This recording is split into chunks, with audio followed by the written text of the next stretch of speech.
सोचिए, अगर अमीर बनने का कोई शॉर्टकट हो तो क्या वो हमेशा खजाने तक ही ले जाएगा या फिर किसी खौफनाक गहराई में। आज हम एक ऐसी कहानी सुनेंगे जो लालच की असली कीमत समझाती है।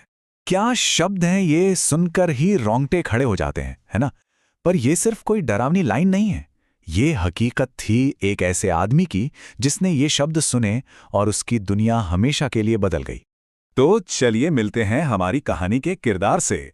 नाम था सूर्यकांत, एक आम सा वेटर जो नताशा नाम की एक लड़की से बेइंतहा मोहब्बत करता था। लेकिन उसकी जिंदगी में एक बहुत बड़ी प्रॉब्लम थी, एक खतरनाक साहूकार का 5 लाख का कर्ज।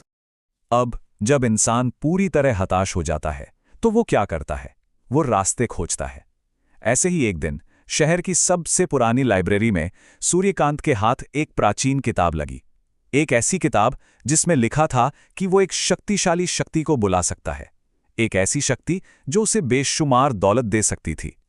लेकिन हर चीज की एक कीमत होती है और इस दौलत की कीमत बहुत भारी थी। और ये रास्ता बिल्कुल भी आसान नहीं था। देखिए, इस अनुष्ठान के नियम कितने अजीब और डरावने थे। आधी रात को कब्रिस्तान जाना, एक सुरक्षा घेरा बनाना, शराब, इत्र और काले मुर्गे की भेंट, और तो और ये सब कुछ नग्न अवस्था में करना था। और सबसे जरूरी, मंत्रों का जाप, बिना किसी चूक के। ये कोई पूजा नहीं थी, ये एक तरह की अग्नि परीक्षा थी। हफ्तों तक सूर्यकांत ने भयानक पीड़ा झेली। डरावने साए, उसे नोचते हुए कीड़े और ना जाने क्या क्या। उसका शरीर लहूलुहान हो चुका था और हिम्मत बस टूटने ही वाली थी।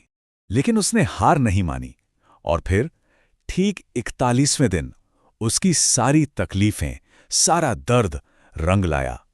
उसके सामने एक ऐसी शक्ति प्रकट हुई जिसकी सुंदरता का कोई मुकाबला नहीं था। वो थी यक्षिणी।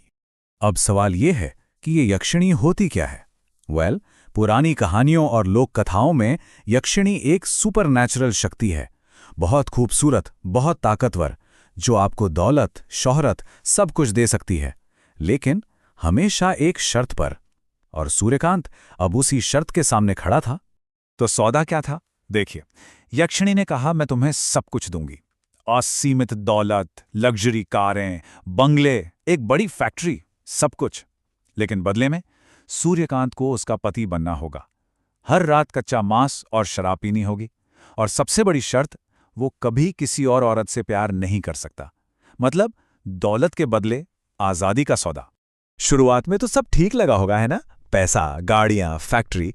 लेकिन ये सुनहरा पिंजरा जल्दी ही चुभने लगा। इतनी दौलत के बाद भी सूर्यकांत अंदर से बिल्कुल खाली था।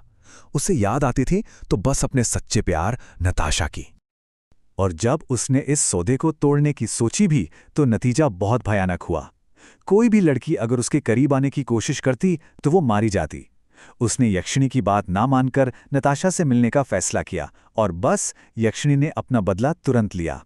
उसकी पूरी की पूरी फैक्ट्री एक रहस्यमयी आग में जलकर राख हो गई। ये एक साफ मैसेज था, तुम मेरे हो और कहीं नहीं जा सकते। लेकिन वो नहीं माना। वो भागा भागा नताशा के घर पहुंचा, ये सोचकर कि शायद उसे बचा ले। पर वहां उसका सबसे बड़ा डर सच हो चुका था। नताशा की लाश पड़ी थी और कमरे में यक्षिणी खड़ी थी, बस उसे देख रही थी। सोचिए, उस दौलत का क्या फायदा जब उसने अपना सच्चा प्यार ही खो दिया। बस एक चीज जो उसके लिए मायने रखती थी, वो भी चली गई। अब वो सारी दौलत, सारा पैसा, सब बेमतलब था। और नतीजा? जीरो। उसके पास अब कुछ नहीं बचा था, ना दौलत, ना प्यार, ना दिमागी सुकून, ना कोई उम्मीद। वो सब कुछ खोकर सड़क पर आ गया, एक बेघर, टूटा हुआ इंसान। जब इंसान के पास कुछ नहीं बचता तो वो क्या करता है? सूर्यकांत ने भी अपनी जान देने की कोशिश की, लेकिन शायद किस्मत को कुछ और ही मंजूर था। एक नाकाम कोशिश के बाद उसकी मुलाकात एक ऐसे इंसान से हुई जिसने उम्मीद की एक छोटी सी किरण जगा दी। उसकी जान बचाई आकांक्षा ने।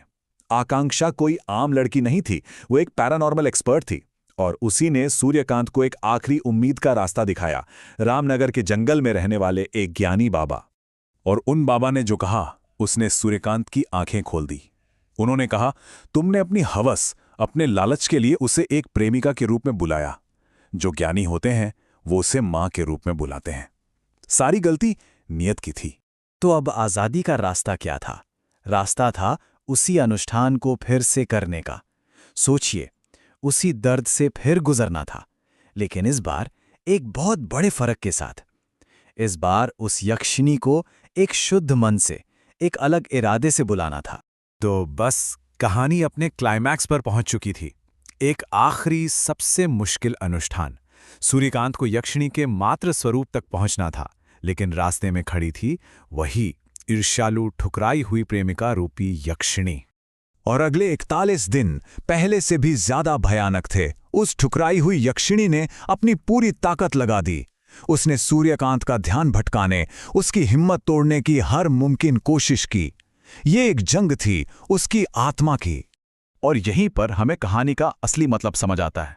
देखिए, दो रास्ते थे। एक, जब उसे प्रेमिका के रूप में बुलाया गया तो सौदा लालच पर आधारित था, जो गुलामी की तरफ ले गया। और दूसरा, जब उसे मां के रूप में पुकारा गया तो वो एक पछतावा की प्रार्थना थी, जो आजादी की तरफ ले गई। सब कुछ नियत का खेल था। और इस बार वो कामयाब हुआ। यक्षिणी का मातृ स्वरूप प्रकट हुआ और उन्होंने उसकी आज़ादी की इच्छा पूरी की और हमेशा के लिए गायब हो गईं। सूर्यकांत आज़ाद था। आज सूर्यकांत कहाँ है? वो वापस एक वेटर है, एक साधारण जिंदगी जी रहा है। वो यक्षिणी से तो आज़ाद है ही, पर उससे भी ज्यादा वो उस लालच से आज़ाद है जिसने उसे लगभग बर्बाद कर दिया था। और हां, उसने आकांक्षा से शादी कर ली, वही जिसने उसे बचाया था। तो ये कहानी हमें एक बहुत ज़रूरी सवाल पे लाके छोड़ देती है। एक शॉर्टकट की असली कीमत क्या होती है? और क्या दुनिया में कोई भी चीज़ इतनी बड़ी कीमत चुकाने के लायक है? सोचिएगा ज़रूर।